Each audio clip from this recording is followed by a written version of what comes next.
Donc là, vous me posez une question, je vais essayer d'y répondre, je vais arriver à y répondre, mais normalement, c'était pas prévu. Mais vous voulez pouvoir mettre une couleur différente ici et là. Une solution serait d'amener ça dans Photoshop et de le faire dans Photoshop au pinceau. Mais il y a une autre solution que je vous montre. Vous allez... tout le monde va le faire, hein, puisque vous voulez de la complexité, vous allez en avoir. Vous activez l'outil plan de travail. Outil plan de travail, vous allez déplacer le plan de travail en enfonçant la touche Alt. On va le faire sur le plan de travail ici. Donc, voilà la situation.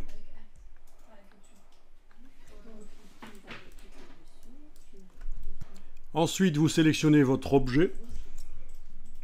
Et pour arriver à faire ce que tu veux, arriver à mettre une couleur différente sur les caractères de l'extérieur par rapport aux caractères de l'intérieur, il va falloir arriver à séparer les choses visuellement. Et pour séparer les choses visuellement, je vais là-dessus mettre un contour. Donc la case contour vient à l'avant-plan. Donc avec la case contour à l'avant-plan et l'objet sélectionné, je vais lui mettre un contour blanc. Voilà. Si je clique à côté, je remarque que ça arrive à séparer visuellement les choses. Alors peut-être que le contour est un peu trop gros, je resélectionne l'objet et ici dans contour, je vais aller choisir 0,5 éventuellement. Voilà, 0,5. Donc là, je réponds à une question que vous m'avez posée, donc je ne... C'était pas prévu, mais voilà. Donc visuellement, les caractères à l'extérieur du cercle sont bien séparés. Il y a une séparation maintenant visuellement. Ah, maintenant je le vois là.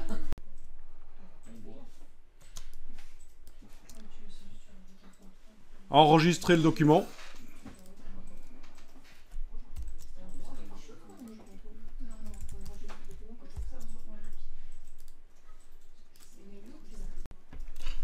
Vous avez donc enregistré, donc en cas de problème, vous allez pouvoir revenir en arrière. Alors vous allez sélectionner tout ça et je vais vous donner une astuce qui est vraiment pratique, c'est transformer des vecteurs en une image pour ensuite les retransformer en vecteurs.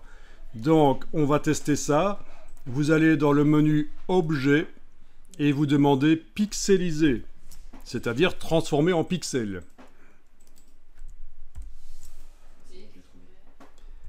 On peut éventuellement choisir encore plus précis que 300 pixels par pouce. On va essayer 600.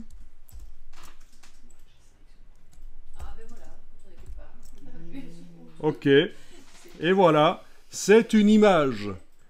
Ce ne sont plus des vecteurs. Si on zoome, on voit des pixels. Tout à l'heure, on ne voyait pas des pixels.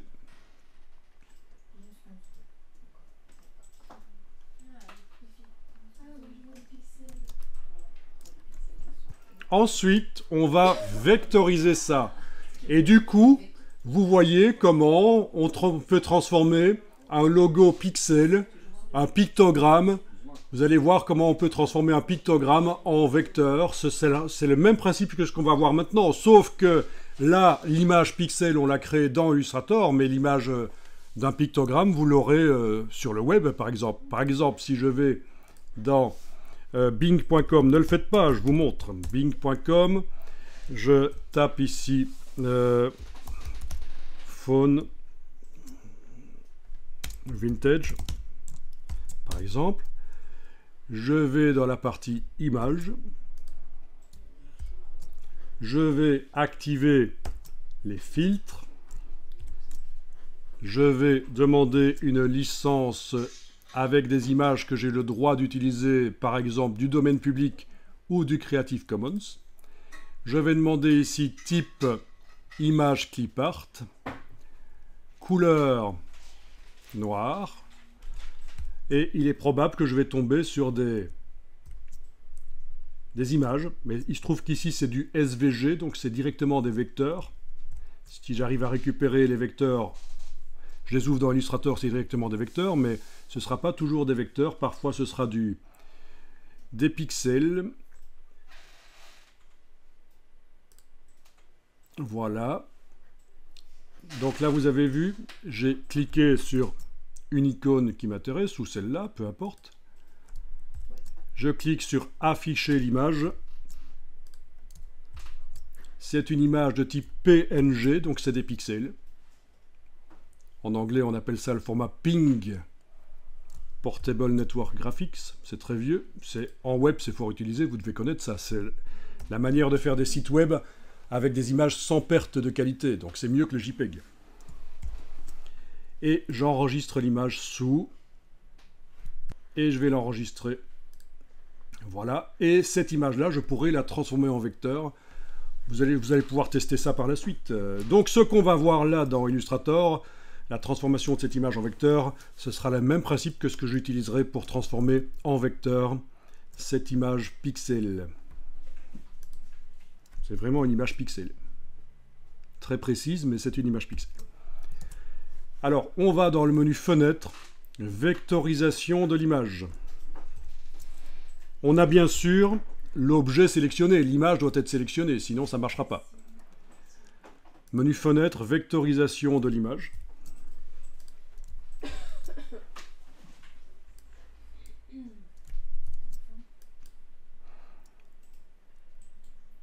Ok, alors il faut que je clique à côté, que je reclique dessus, parce que parfois ça ne marche pas. Quand l'image a été créée dans Illustrator, pour faire comprendre à la vectorisation de l'image qu'il y a une image, il faut parfois désélectionner, resélectionner. Voilà. Est-ce que vous avez quelque chose qui ressemble à la boîte que j'ai là? Parce que j'ai remarqué que dans certaines versions d'Illustrator, ça se présente différemment. Vous cochez la case aperçu. Vous avez parfois un message qui dit « La vectorisation risque d'être lente ». Vous cliquez sur OK.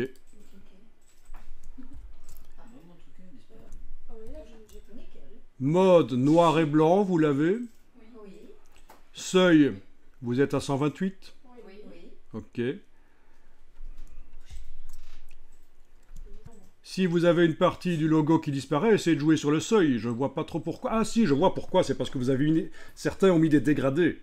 Ils n'ont pas une couleur unie. Donc il faut jouer sur le seuil pour arriver à avoir la totalité qui apparaît en noir comme ça. Si vous zoomez, vous voyez les vecteurs. Alors bien sûr, ça a bougé un peu. C'est pas parfait comme caractère, mais en tout cas, quand on zoome, on ne voit plus les pixels. Sauf si...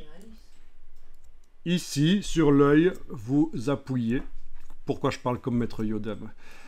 Ici, sur l'œil, vous appuyez. Et vous avez l'image originale qui apparaît.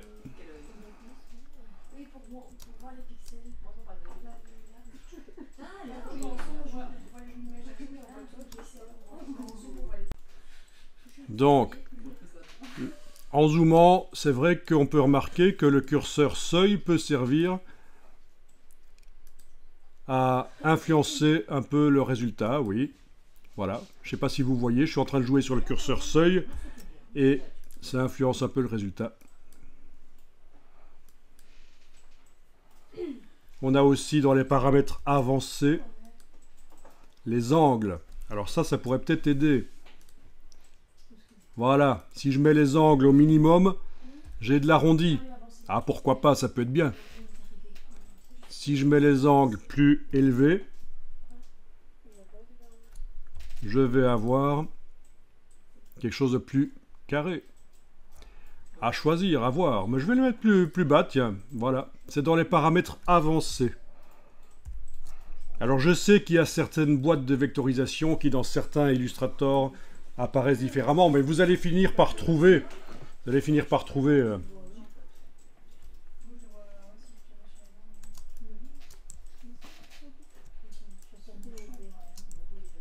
enregistrer l'image. Donc dans cette version que je suis en train d'enregistrer, tout à l'heure dans la palette des calques, je ne sais pas si je l'avais montré, mais après avoir demandé pixeliser, il était inscrit ici image. Et maintenant il est inscrit vectorisation de l'image. Donc c'est une vectorisation dynamique. Et dynamique en infographie, ça veut dire modifiable. Ça veut dire qu'à tout moment, je peux réactiver le travail sur cette image et aller modifier les paramètres de vectorisation. Mais à un certain moment, il faut se dire que c'est bon, c'est terminé. La vectorisation est bonne et on va la finaliser. Pour la finaliser, vous allez dans le menu Objet, Vectorisation de l'image, Objet, Vectorisation de l'image et vous demandez Décomposer.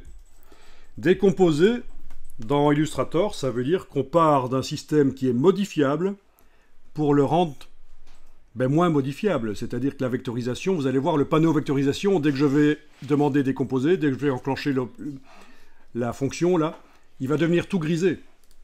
Voilà. Il devient tout grisé. Ce n'est plus une vectorisation. Et ce ne sont plus des pixels non plus, ce sont des vecteurs maintenant. Waouh. Et donc, à partir de là, si je clique à côté et que je viens avec l'outil, avec le nuancier, je peux déplacer des couleurs sur chaque forme. Ah non, pas là, j'annule. Commande Z, il faut mettre la case de fond à l'avant-plan. Donc je déplace, et voilà. Et je peux mettre des couleurs différentes, et c'est ce que vous vouliez. C'est beau. On peut choisir les couleurs de Google. Ah ben oui, ça fait un peu Google. Bistronomique, c'est le nouveau nom de Google pour prochain. Bistronomique, c'est le nouveau nom de Google. Ben, c'est parce qu'ils sont ennuyés par Bing. C'est pour ça. Ils ont des problèmes bistronomiques.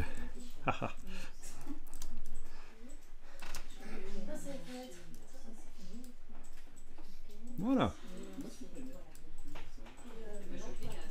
Amusant. Vous vouliez ça, vous l'avez eu. Je suis dans les trucs couleurs, là, dans le nuancier, fenêtre. Enregistrer le document.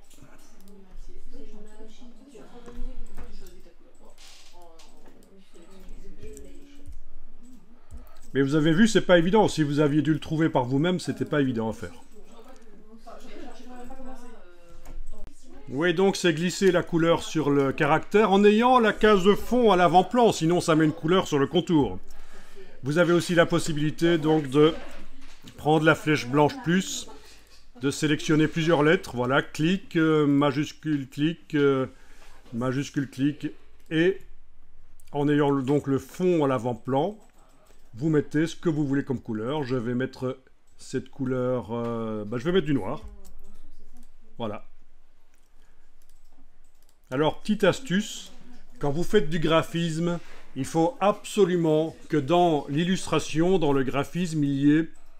enfin, absolument. Il y a toujours des exceptions aux règles, mais c'est toujours conseillé qu'il y ait du blanc et du noir. Sinon, votre graphisme part un peu fade. Le fait d'avoir ces deux valeurs, noir et blanc, dans le graphisme, ça fait chanter les autres couleurs, ça empêche qu'elles paraissent ternes.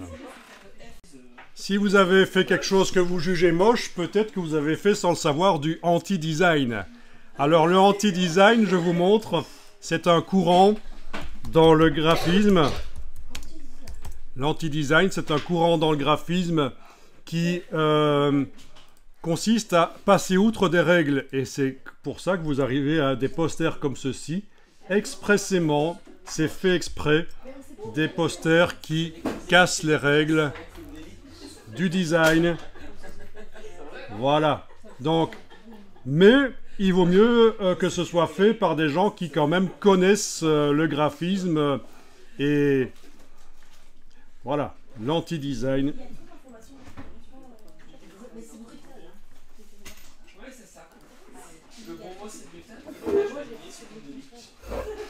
Donc, pourquoi pas?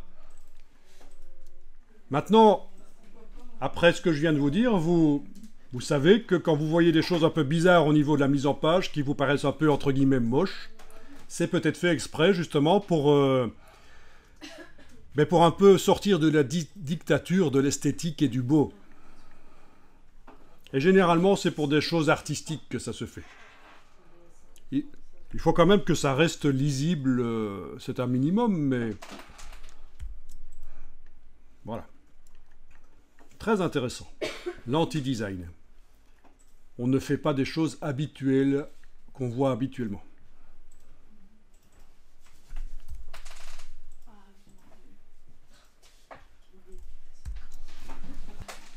Alors il faut quand même que je vous montre quelque chose aussi.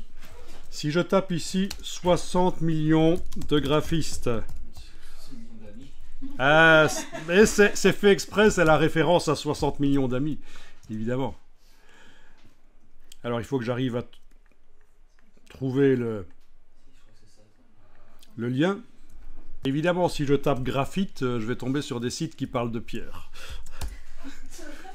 Voilà, 60 millions de graphistes. Pas de toi, Pierre, je parle de graphite, de pierre. On se comprend. Alors, ça, c'est l'exemple à ne pas suivre. C'est chaque fois que quelqu'un voit une affiche très moche, et c'est peut-être pas fait exprès dans ce cas-là, c'est peut-être pas de l'anti-design. Voilà, dans les kermesses. Les kermesses, le problème, c'est que si vous faites une belle affiche, les gens n'aiment pas. Il faut des affiches moches, kermesse au boudin, etc. Eh bien, vous avez les pires références ici de ce qu'il ne faut pas faire. Le club de karaté de mon compagnon, ils avaient fait un prospectus karaté. C'était vraiment kitsch à mourir.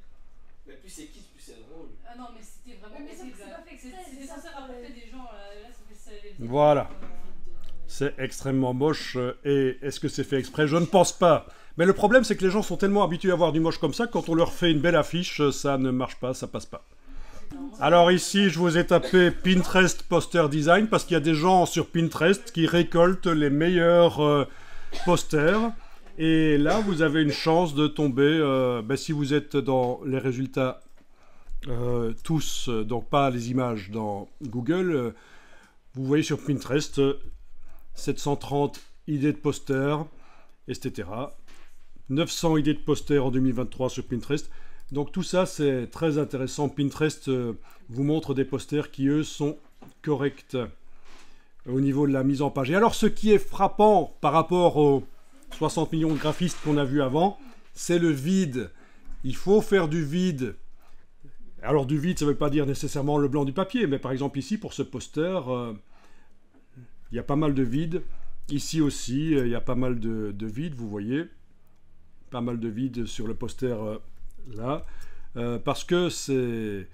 On doit composer avec le vide. D'accord ? C'est ça le secret pour avoir des beaux posters, c'est qu'il faut avoir laissé des endroits sans information. Si vous remplissez tout, ça ne va pas. En fait, en graphisme, plus il y a du remplissage, plus ça fait bas de gamme. Plus il y a du vide, plus ça fait haut de gamme. Ça, c'est intéressant pour toute communication que vous pourriez faire. Si vous voulez faire quelque chose qui a une sensation de haut de gamme, il va falloir faire du vide.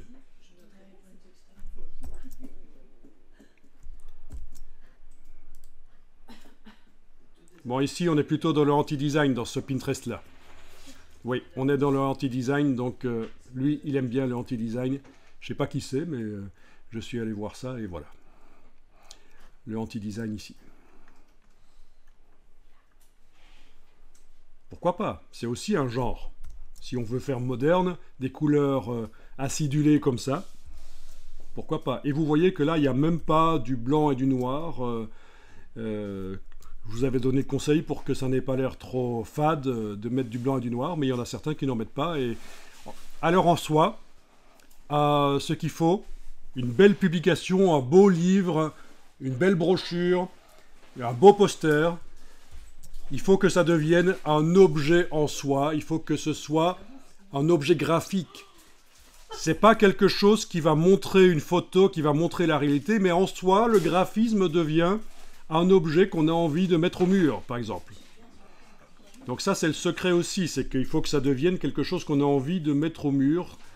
Alors, et une astuce pour que ça devienne vraiment un objet, c'est de jouer sur les codes couleurs, sur la couleur. Il faut absolument qu'il y ait une identité couleur assez forte. Et tous ces posters, vous voyez qu'il y a des dominantes couleurs. Il y a une couleur en particulier à chaque fois. Hein. Du rose, du vert, de l'ocre. Voilà. C'est un objet graphique en soi. Donc, si vous commencez à mettre sur un poster une photographie, c'est pas très intéressant. Ça devient comme juste un support à une photo. Mais si vous commencez à jouer sur la typographie, la couleur, ça devient très intéressant. Donc, je vous donne quelques astuces graphiques. Donc, on peut continuer. On va éventuellement donc dupliquer ça avec l'outil plan de travail. Touche Alt et je duplique pour voir si je peux pas obtenir encore mieux.